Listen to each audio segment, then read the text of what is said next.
All right. Welcome everybody to today's Facilitator webinar for the NASA's Astrophoto Challenges. Next slide. We're part of NASA's Universe of Learning, something we hope most of you are aware of, or you should all be aware of. And I think Mary will give us a little more overview of that in just a second. My name is Erica Wright.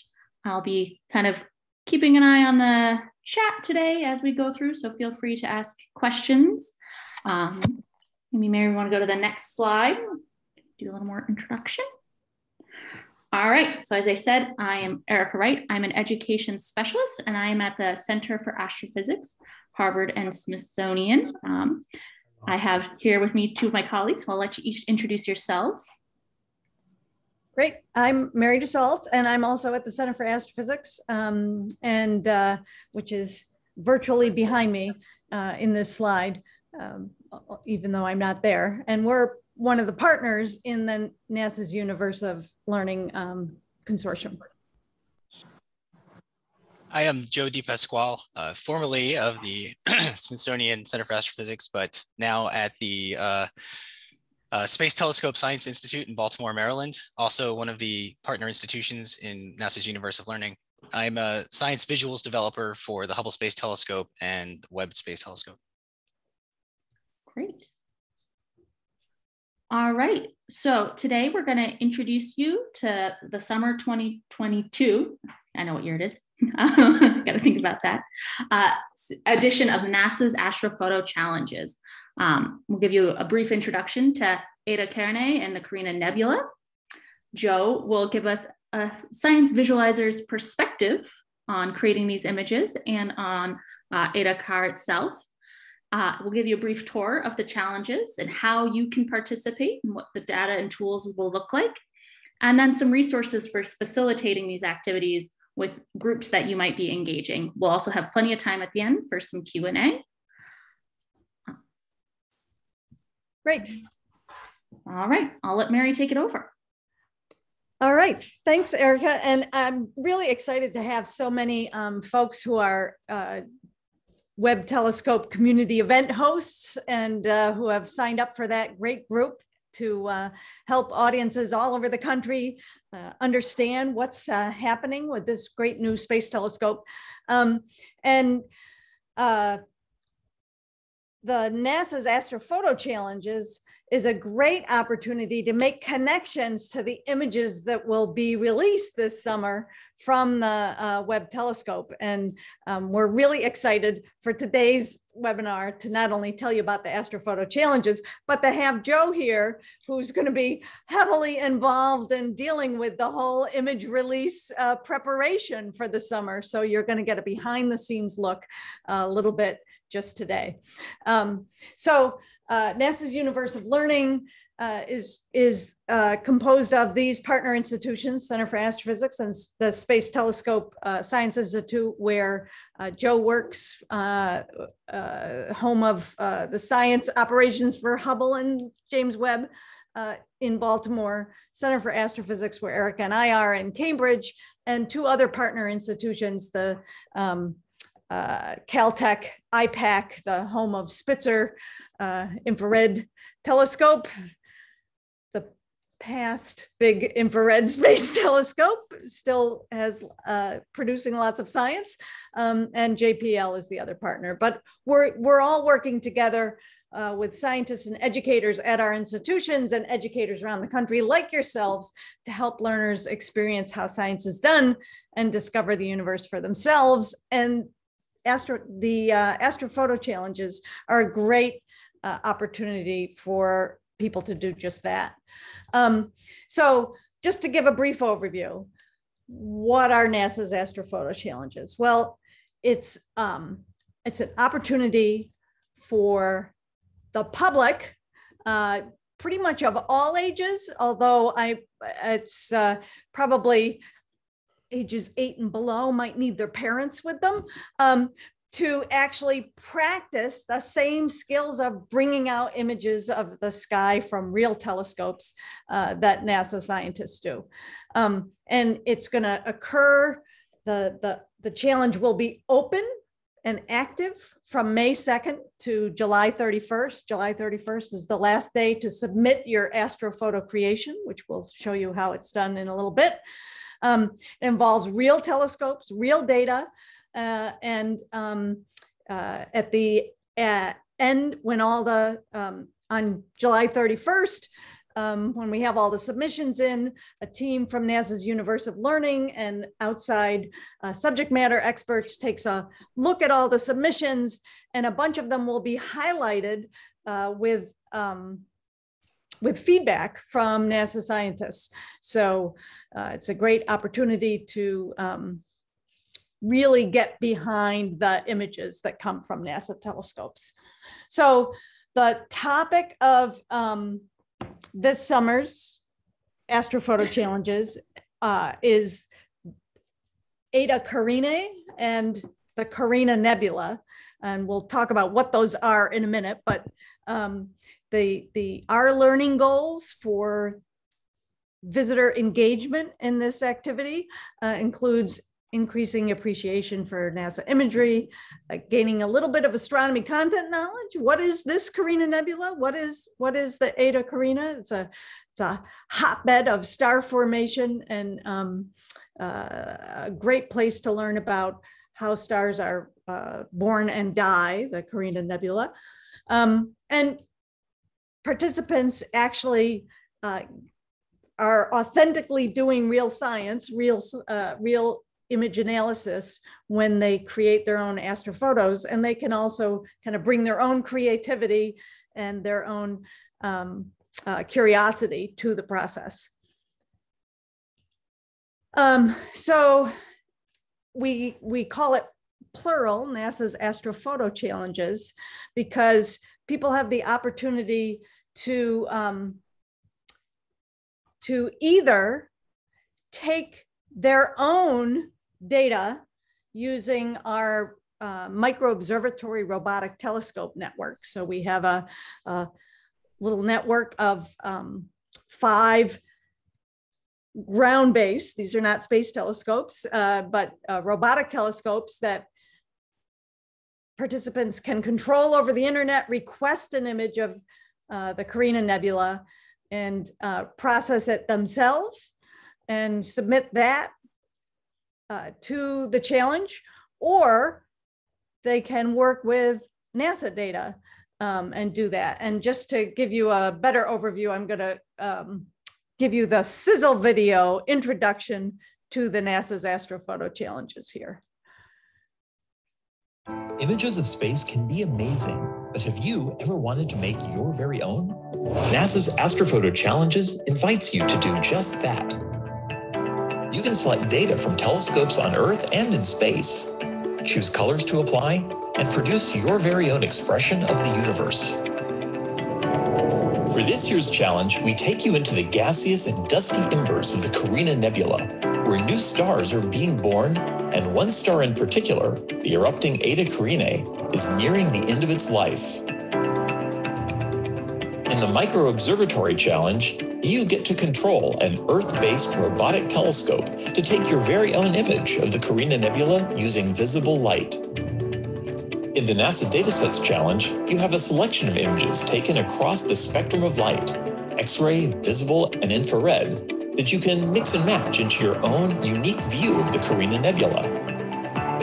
Or you can make your own image of the iconic erupting star system Eta Carinae with additional datasets in X-ray, ultraviolet, visible, and infrared light. Please make sure to share your image with us.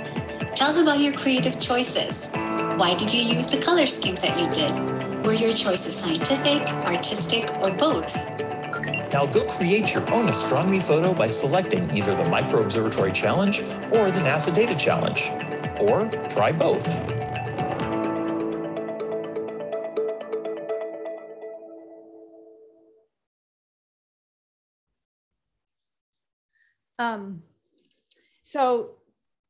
I note in the chat, and I'll answer that in a moment, but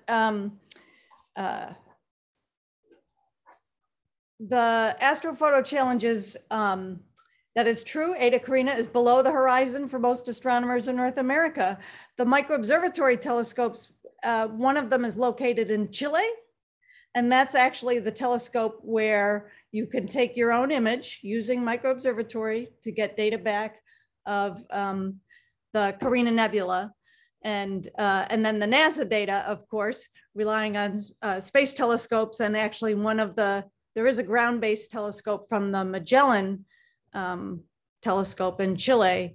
So the target, you don't have to worry about the fact that it's under the horizon for North Americans.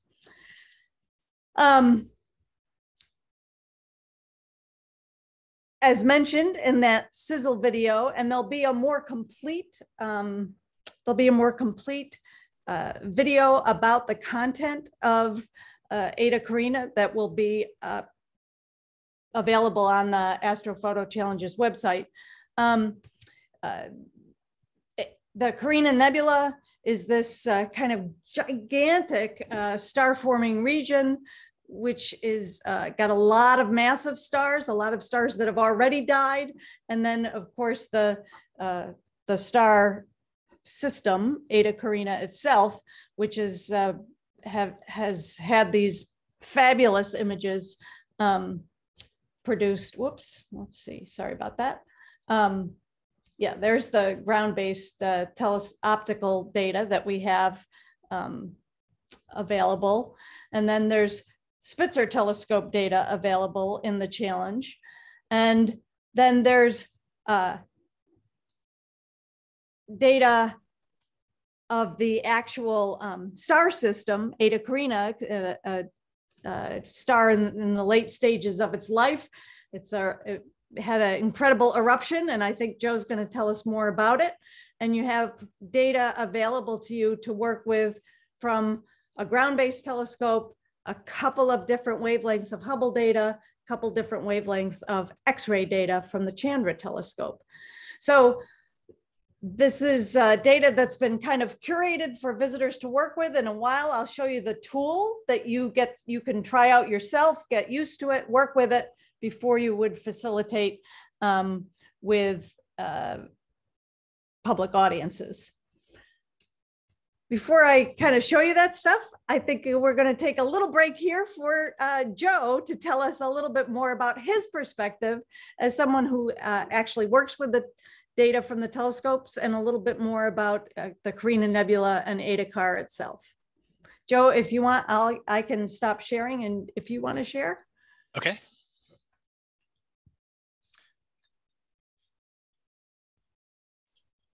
All right. There we go. Can you see my screen? Yes. Great. Well, thanks for that introduction, Mary. And before I get started, I just want to thank everyone on the call for not only being here today to hear about this, but also for serving as facilitators for these community events, because that's really, it's so important to share your enthusiasm of the science and what's happening with the Webb telescope and the NASA Astrophoto Challenges with people who are receptive to that. I think it's a wonderful thing, and I'm really happy to be a part of it. So I just wanted to give you a little bit of a perspective of what I do for work in creating the images from the Hubble telescope and soon the Webb telescope, and kind of put that in the context of the Astrophoto Challenge. And so what we're looking at here is actually this beautiful, amazing Hubble image of the Carina Nebula, the wider field Carina Nebula. I'll get into some detail about how this image was made in a few slides, so I'm just going to jump right in now. Again, just to give you some context, this, of course, is Hubble floating above the Earth, and everything that I talk about here is relevant not only to Hubble, but also Webb. The approaches to image processing, although these two observatories look at very different wavelengths of light, we will be applying the same kinds of principles of astrophotography to the work that we do with both of them. Hubble, of course, just celebrated 32 years in orbit yesterday. And if you go to hubblesite.org, there was a really nice press release from last week celebrating Hubble's 32 years. It's this beautiful image of a collection of 5 galaxies known as HCG 40, or Hickson Compact Group 40. We produced this beautiful image made by my colleague, Elisa Pagan. And I also produced a fly-through video that allows you to sort of experience a three-dimensional fly-through of these 5 galaxies in space. It's really something else. Okay, now talking about image processing, I want to start a little closer to home, something that we can all relate to, a picture of a flower. This is a nice picture of a red tulip. And the reason I bring this up is because in a computer, this image is actually decomposed into its color channels, red, green, and blue. That is how a computer interprets the data in an image. And the colors the computer doesn't even care about the colors. It's really 3 grayscale images that have color applied to them to give us the sense of a true 3-color image. So in the computer, it's just grayscale, different variations of light. And then we apply color to that, or we don't, the computer does that for us, which is great. But of course, we have the power to play around with these colors. We can swap the different channels. So here I've swapped red and blue, and now all of a sudden our red tulip is blue or green, or all of a sudden the background, instead of being green, is now red and orange because we've swapped that channel out. So this is just to sort of lay the groundwork of how computers interpret the data in a color image and set the stage for what we do when we process data from these telescopes, because the telescopes, they see in black and white. And I'm going to show you now what that means. So at this image here, it looks like there's a lot going on, but I'm just going to break it down into 2 parts. This top section outlined in green here is sort of illustrating all the work that goes into creating the base level starting point image that is used to create press release images. Or in the case of the Astrophoto challenges, all of that hard work is already done. And the images that we work with in JS9 to work with pulling color together, all of this sort of pre-processing work has been done already. So you get to start with a nice clean image. But just to give you the context of where that comes from, so these are Hubble images. They're all the same object. This is a nebula. And at the very top row, you see individual exposures of this nebula in 3 different filters. And the reason there's so many different sort of squares in these images is because the detectors have varying degrees of background levels and things that have to be calibrated out as you go from one step to the next in this pre-processing stage. And the reason we take so many images at this stage is because, again, the detectors have these artifacts in them. They have gaps between CCDs, and CCDs are just charged coupled detectors. These are the actual physical detectors that are sensitive to light that create the images. And those detectors have imperfections in them that affect the image. And if you take multiple images where you've moved the detector around a little bit and then combine everything together, it makes for a much cleaner image with a lower noise level. So that first step there is like sort of the first step in that calibration, getting the background levels the same. And then you want to combine all those exposures together in the second and third levels to get to that 4th level there at the bottom of the green box. And what we have there is like the cleanest possible version, fully calibrated image without color from each filter of the telescope. So in this case, we've used red, green, and blue filters. And so we then assign the colors accordingly, red, green, and blue, as we move on to our next step, which is the blue box. And I would say that in the Astrophoto challenge, most of your time is going to be spent in this blue box, deciding how to apply color to the data and then combining it together to create a full color image. Now, as a science visualizer, my job is not only to do that first level of pre-processing, and it's very quantitative work. I'm usually working in like Python programming, running a bunch of scripts to get the data massaged into its cleanest possible form. And then as we transition into that blue box, it becomes more of a qualitative thing. There's more aesthetics applied to the work that's being done. And I start to think of these, the data in terms of photography, and thinking of it in terms of as a photographer would, and considering the visual principles of tonality, color, and composition. And what I mean by that, it's tonality is sort of the various levels of brightness in the image. Color, it's how we would color balance the image. Sometimes the detectors, when they look in different filters, the light will come in at different intensities, and we have to balance that out so that the image doesn't have, like, say, a green cast throughout the entire image. You want to make sure you've calibrated all that information out. And then finally, composition can be, the rotation and the cropping and what looks the best for this image. And that's where again, I think in terms of photography, a lot of these space images almost look like landscape images. And we follow rules like the rule of thirds and things like that to keep your eye interested in what you're looking at. So the first and the most important step probably in the image processing, and one of the first steps that you'll do as in the Astrophoto challenges, is actually scaling the brightness level of the images. These images come down in a format called FITS, which is Flexible Image Transport System. And that file format contains a ton of information for the image. And our computer screens are not really able to render the full dynamic range of these images of space.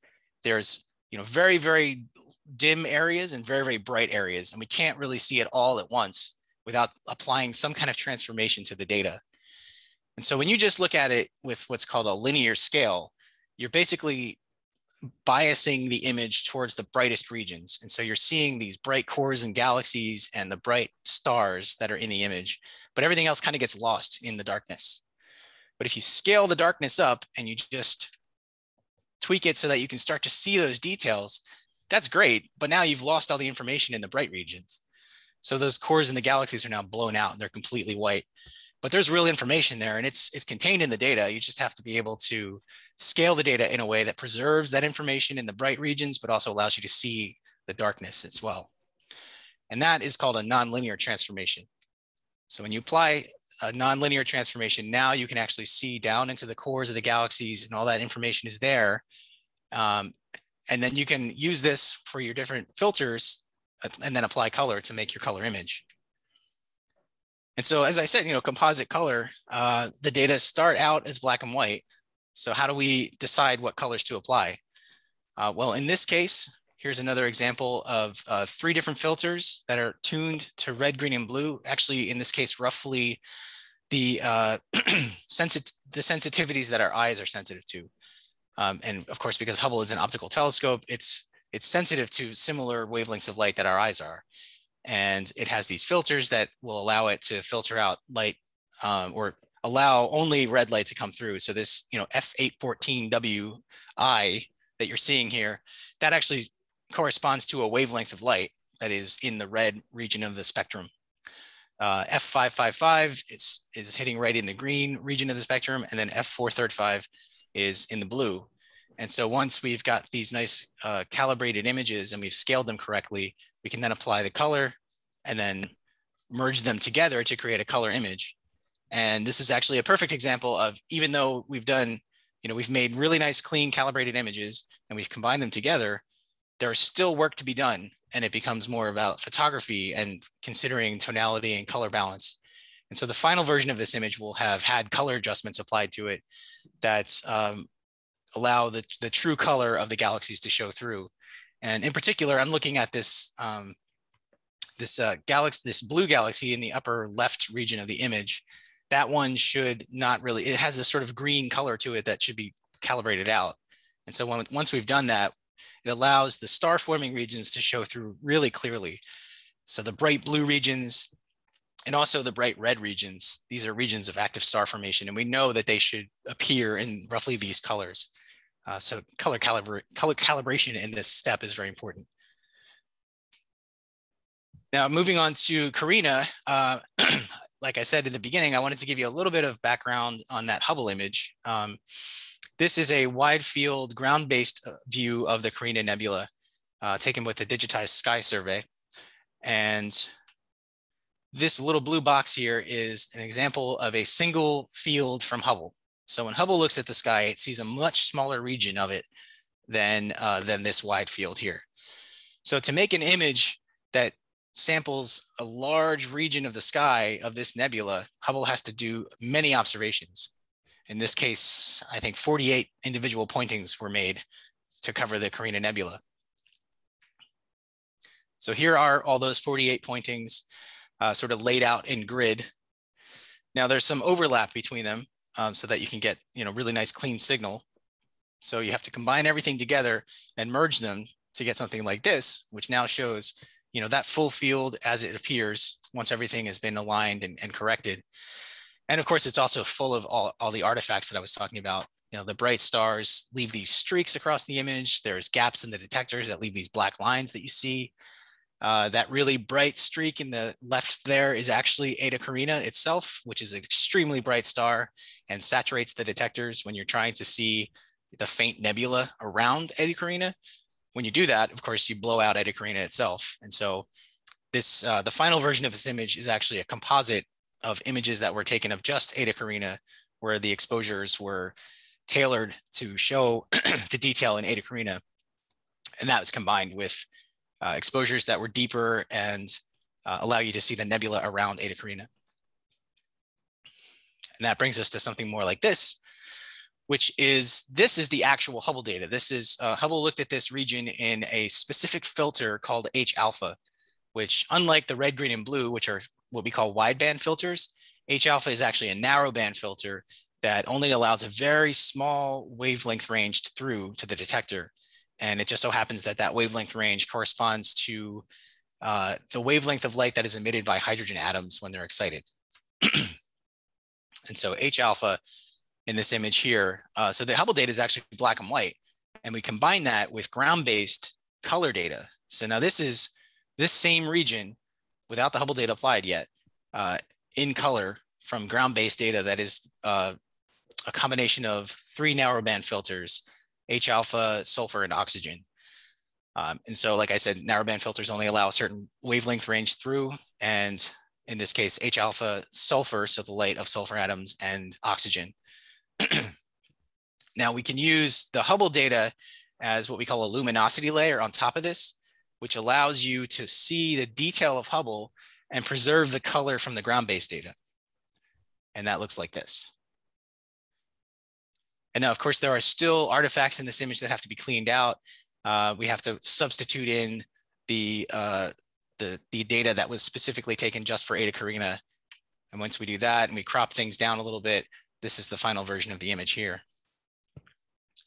And now I've been saying a lot about Eta Carina, so let's zoom in on that.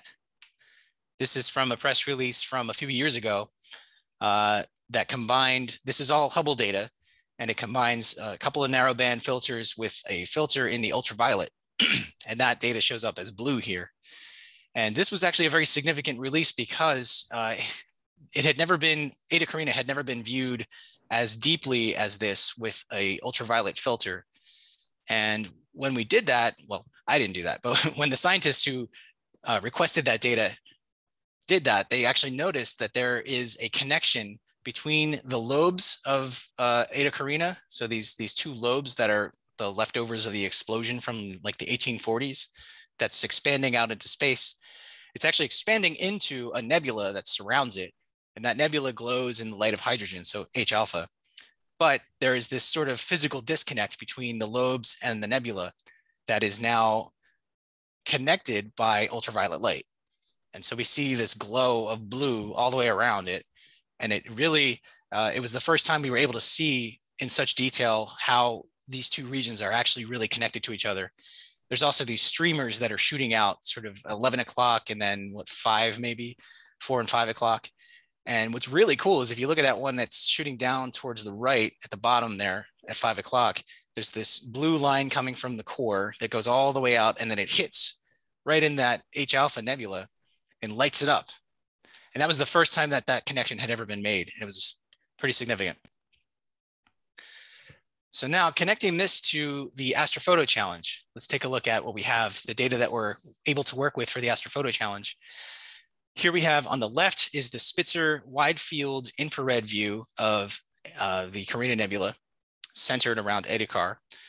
In the middle is green, that's ground-based optical data, and that's from the Curtis Schmidt telescope.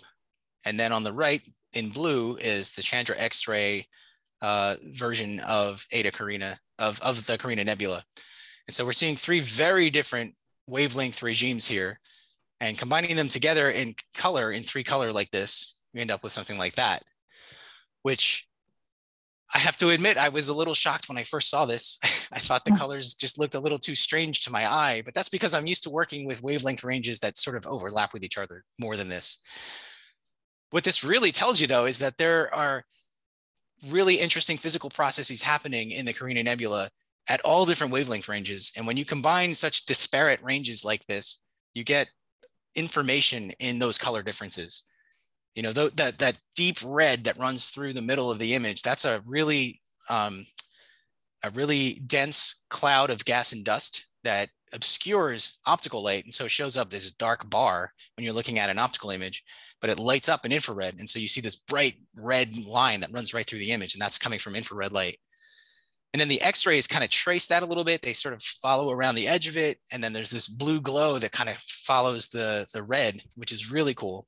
And then filling all that in is the optical data, which really shows like the molecular cloud that all of this exists in. And now, of course, the Astrophoto Challenge is looking at this in two parts. We've got the wide field view of the Carina Nebula, or you can zoom in and zero in on Eta Car itself, or do both if you want. So here are the different individual wavelengths of Eta Carina. The top left is the Magellan ground-based infrared, which kind of lets you peer into those lobes of Eta Car itself. And then on the right, we have the Hubble optical data. And this is, I think, roughly the H alpha emission of Eta Car. Now on the lower left is again Hubble, but this is now looking at the ultraviolet light. And so that was that blue glow that we saw in the previous image. And then next to that in purple is the X-ray, which is, you know, it's really wonderful that Chandra X-ray Observatory is able to see both the wide field, but also zero in on Eta Car itself. And what you see in X-ray is so fundamentally different from what you see in all the other wavelengths. Basically, the lobes of Eta Car go away, but there's this immense cloud of X-ray emission enshrouding everything. And so when you pull it all together, it gives you a whole new perspective on Eta Car and what is happening, the physics of this object.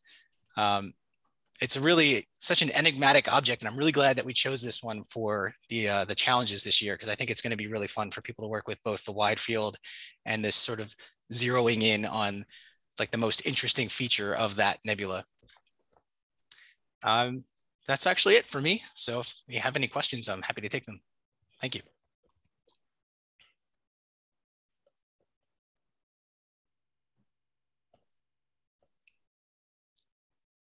We could take a few questions for Joe now, and then I'll show the actual tools that you would use for the Astrophoto challenges so that you can work with this data yourself and you and your audiences. But are there questions right now for Joe?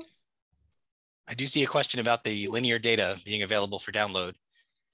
And yeah, that's what the Astrophoto challenge is. You download the linear FITS files and then you choose how to scale that.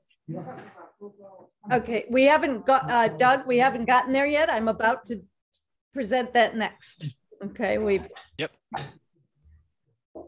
I think I'm the non-scientist here in the group because I don't really understand how we're using those, how we're choosing the correct wavelengths to get the correct colors for the formations.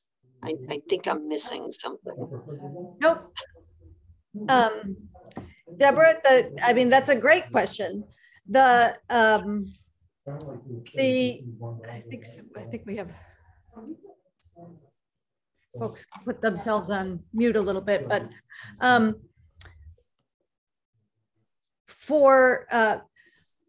you know, Joe was showing all the different data sets from multiple telescopes, and you have access to those in the Astrophoto challenges, and I'll show you that. Ground-based telescopes and the Hubble telescope, kind of their main wavelength range is optical wavelengths, although Hubble sees a little bit in the infrared and a little bit in the ultraviolet as well. But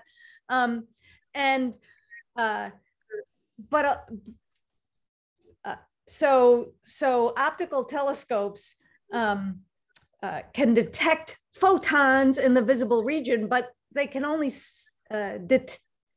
tell how many photons are hitting the detector, not whether those photons are red, green, or blue. You have to use filters, actual colored filters on the telescope. Joe talked about different filters, letting particular wavelengths of light through to the detector. And then use your computer and software to apply colors to different wavelengths to represent and those choices that you make to apply colors to different wavelengths can either be made based on the science. You know that the higher wavelength, longer wavelength light is redder and the shorter wavelength light is bluer. So you apply red to, or you can apply those colors as Joe did with the rose, kind of aesthetically to please your own aesthetics, even though it might not represent the actual correct color. So okay, thank you. Yeah, I will say, add to that, that when we do apply color to the data, we use a philosophy that we use is called chromatic ordering of the color. And so we take the longest wavelength data that we have and assign that red color. And then as you move into shorter wavelengths, you go from red to green to blue. And that applies whether you're working in optical light or X-ray light or infrared light. So when I process web data, I'll be doing a similar approach to color, except I'll be working entirely in infrared. But the longest wavelengths of infrared light will have red applied to them. As we move into shorter wavelengths of infrared light, we'll go from red to green to blue. And I think you'll see a bit more when I actually show you the Astrophoto challenges. We do have one question from Lisa. Lisa, do you want to ask your question now, and then we'll.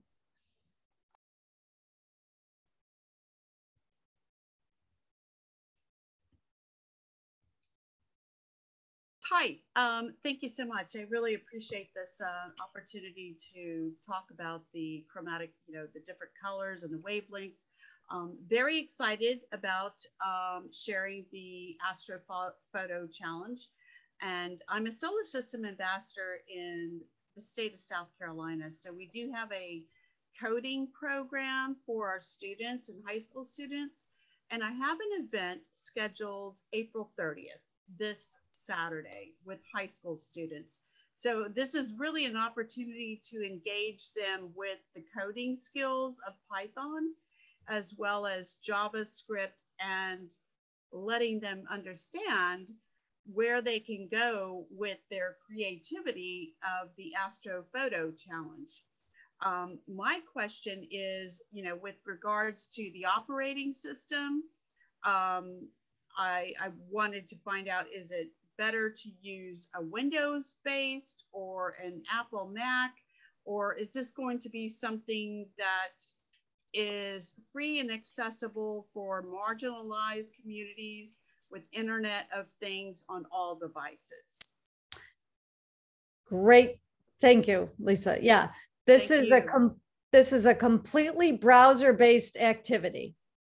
You can even do it on your phone if you were really, if you have really good finger control of applying the menus. And I'm going to show you right now the tools for the Astrophoto Challenge. So why don't I do that?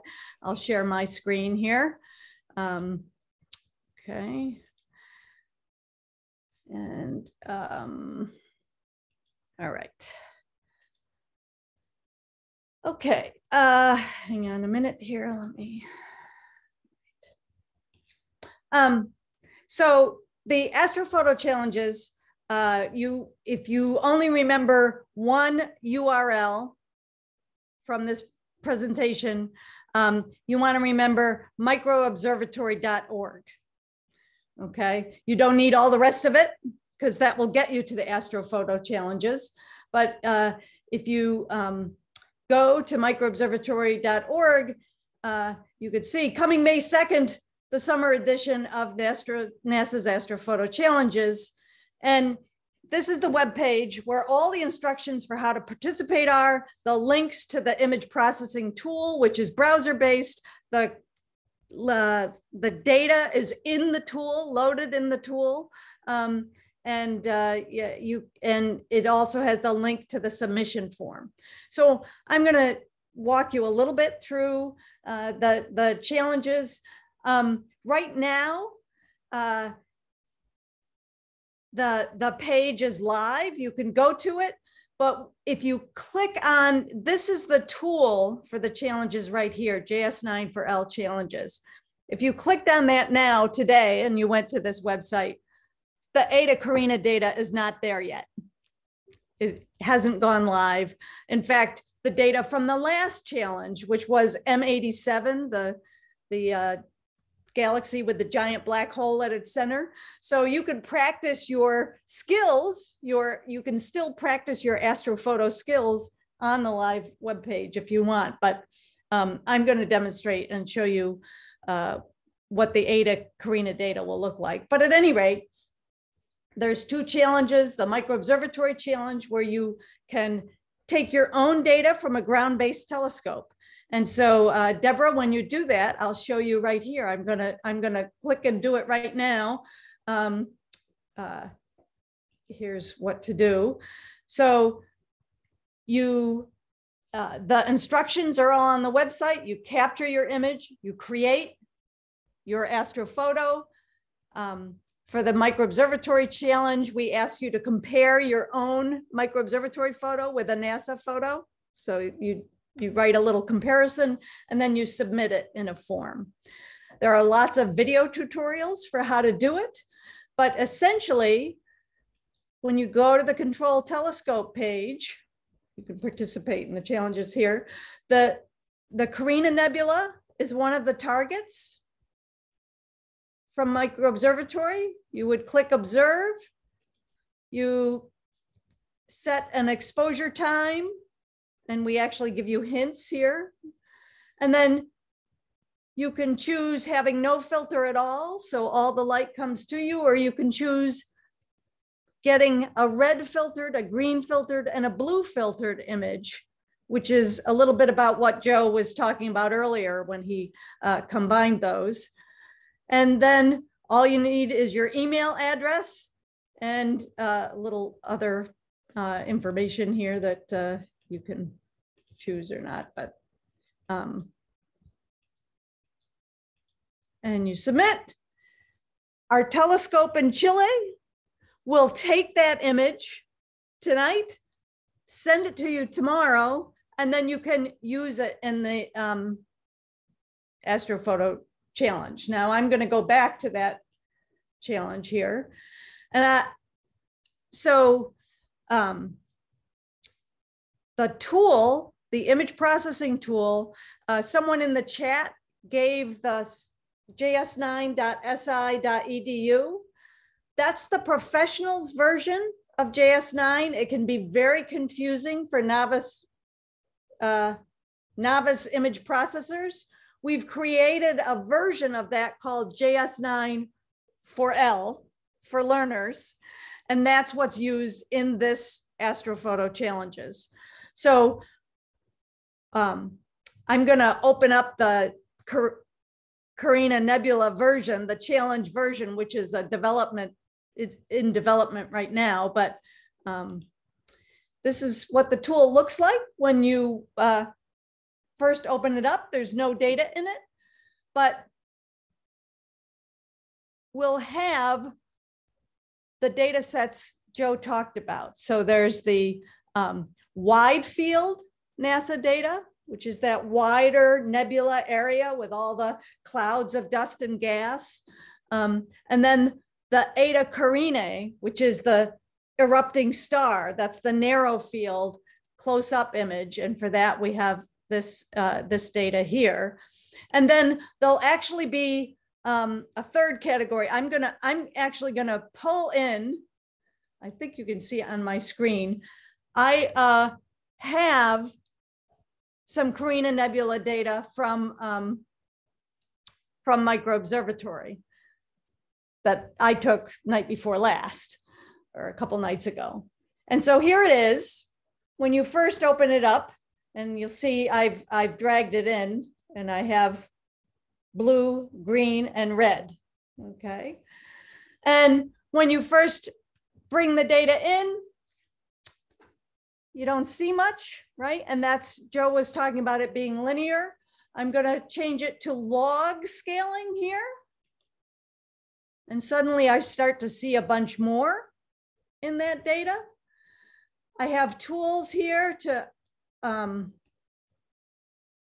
enhance the, oh, now I'm starting to get something nice, okay? And so there are video tutorials for just how to, actually, I'll bring them up here. You can see for the Astrophoto challenges, there's a tutorial on how to request an image, how to open the image, how to process it, which is what I'm doing right now, how to create a simple RGB, how to create an advanced RGB when you get your images from the micro observatory telescopes. There'll be some calibration things that you can do.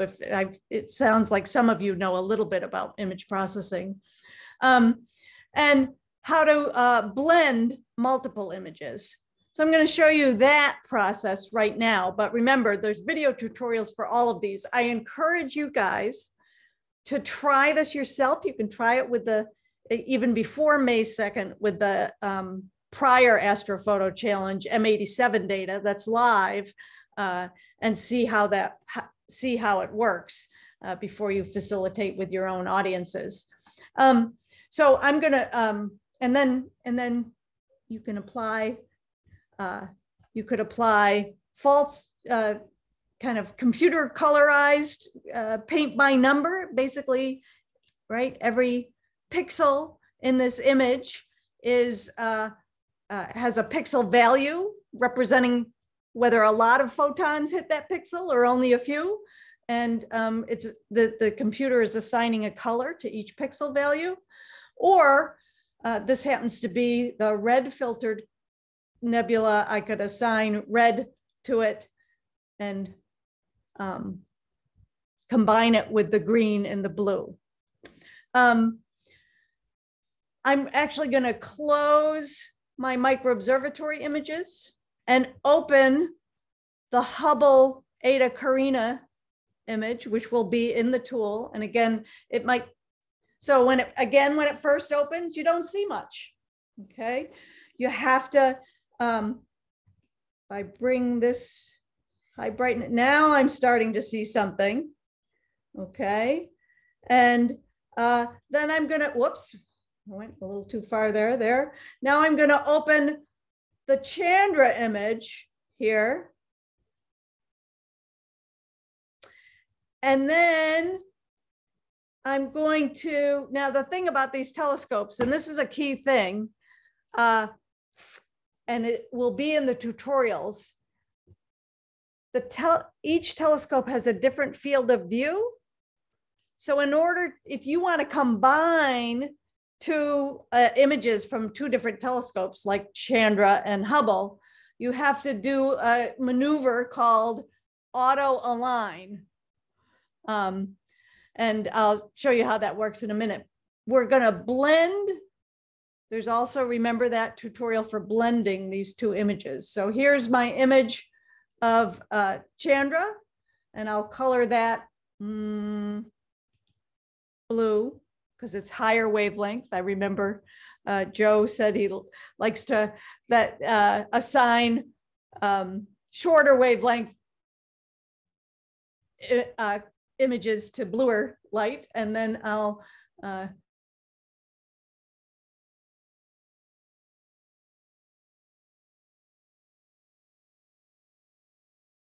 now with the blend tool, once I hit image blending, watch what happens. Okay, now I have both images, but notice that in the Chandra image, Eta Carina, the actual star, is right here. And in the Hubble image, it's here. These two images aren't aligned. So I'm going to use that auto align tool. And now these are aligned and in the same scale together. So I've got my composite image. I could download it, save it as a PNG file, and that file I could submit to the Astrophoto challenges. That's what you're going to do with your audiences. Okay, that's the kind of the quick demo. I want to see, want to make sure I have time here for,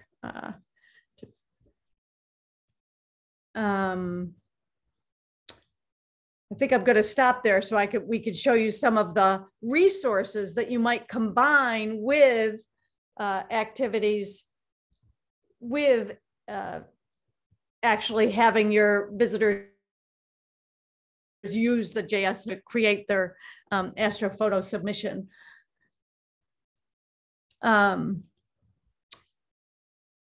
As members of the JWST community events community, you guys have an incredible set of resources already available to you. I think on your resources page, right, you have all kinds of activities that are directly related to this if you've used those NISENet activities on filters, on colored filters, those are very relevant. The Girls STEAM Ahead program cookbook on data, image, and processing. There's a activity all about pixels, from pixels to images. And that's very appropriate to showing how the,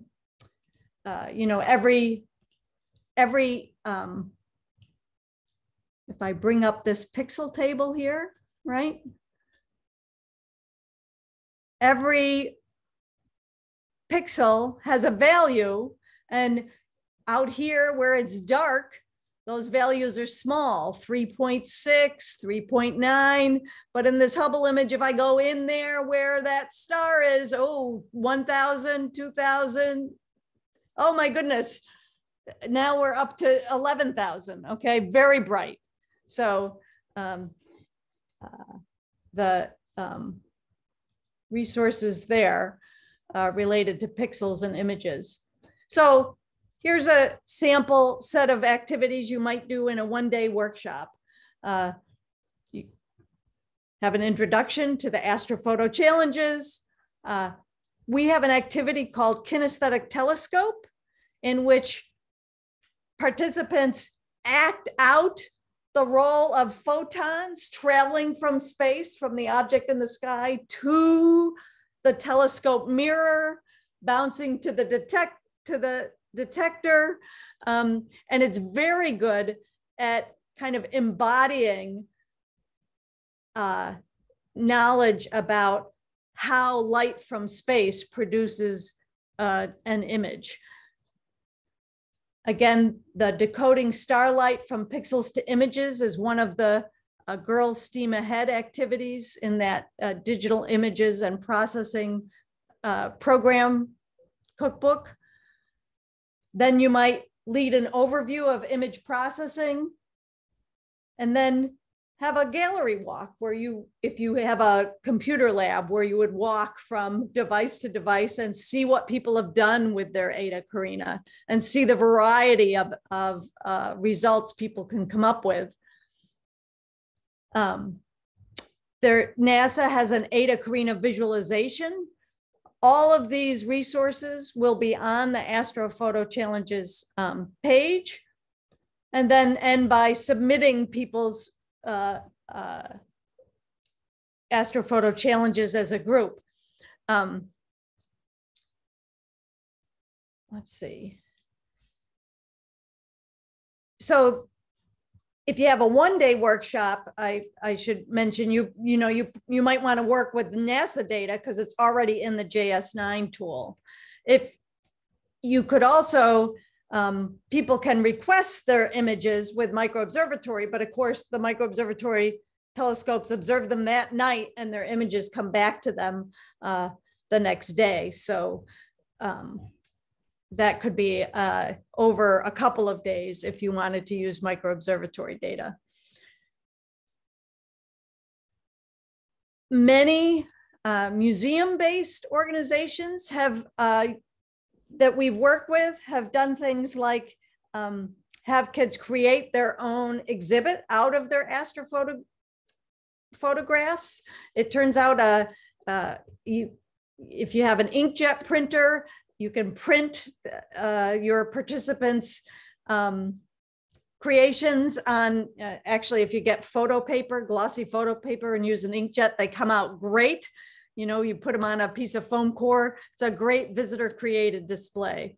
So lots of possibilities of activities, and I'm sure that you guys could come up with lots more related things from the aspects of coding that are behind image processing to activities about life and death of stars, because the Carina Nebula and Eta Carina are really amazing target objects that are all about how stars live, evolve, and die.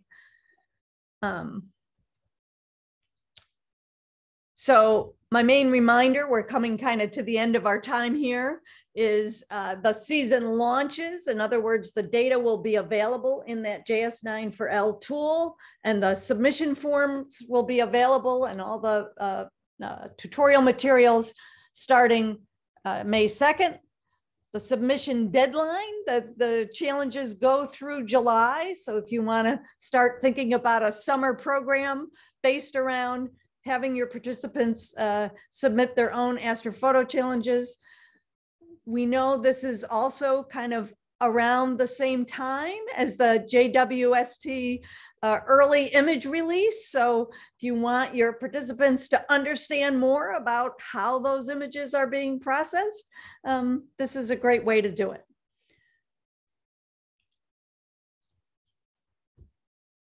And I think there's lots of detail we haven't been able to cover in this hour webinar.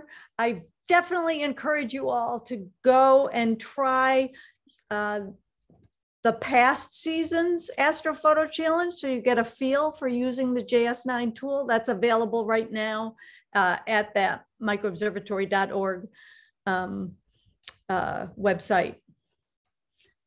And I think Erica will send out a list of links, annotated links that we talked about, and share this recording as well with people who are on. I actually think Jessie will be sharing that with the community. I'll be getting her the link and our slides and some additional links to share with the community, so that even those who weren't able to join today will have access to it.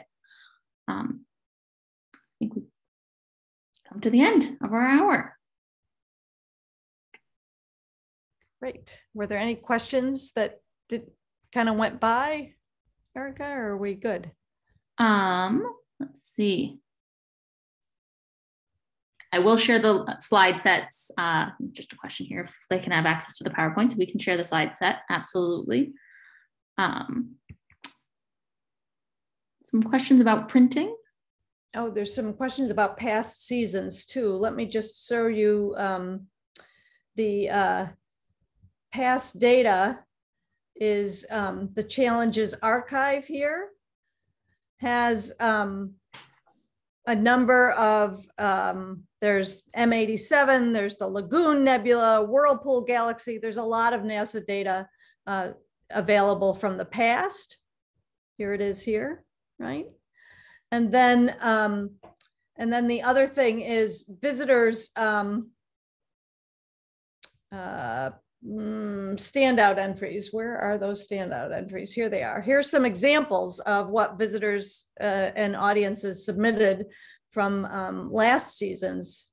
So you could see this is the comment from NASA scientists. They get feedback. These are images that I love this little turtle-y looking thing that are, and you see that highlighted images sometimes are whimsical and sometimes they're kind of very scientifically detailed. So people bring a lot of wonderful creativity to the results. Ooh. It is definitely possible to schedule time, I think, with a subject matter expert. Is that, and I think you would work with the Jessie and the JWST coordinator on that.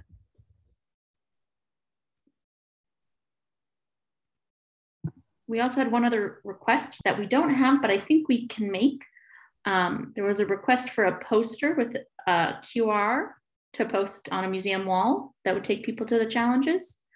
I think we could probably get that together. That was my request. I think that would be super awesome because I know people see it when they pass by, whether it's at our museum, someone's library, and if it's there with the QR code, people who might have never heard of this challenge might be like, ooh. So that's a great idea. Yeah, thank you so much, Amy. That's a great idea. We'll I would definitely. We have a meeting with our team tomorrow, and we'll bring this idea to the team, and I bet we'll be able to make that happen. I would love one as well. And if we do get it, we'll make sure that it gets shared with you all. And I'd love a miniature version of that, not a giant poster, but like postcard size. All right, we'll see what we can do. All right, I'll stop the recording now. Thank you, everybody.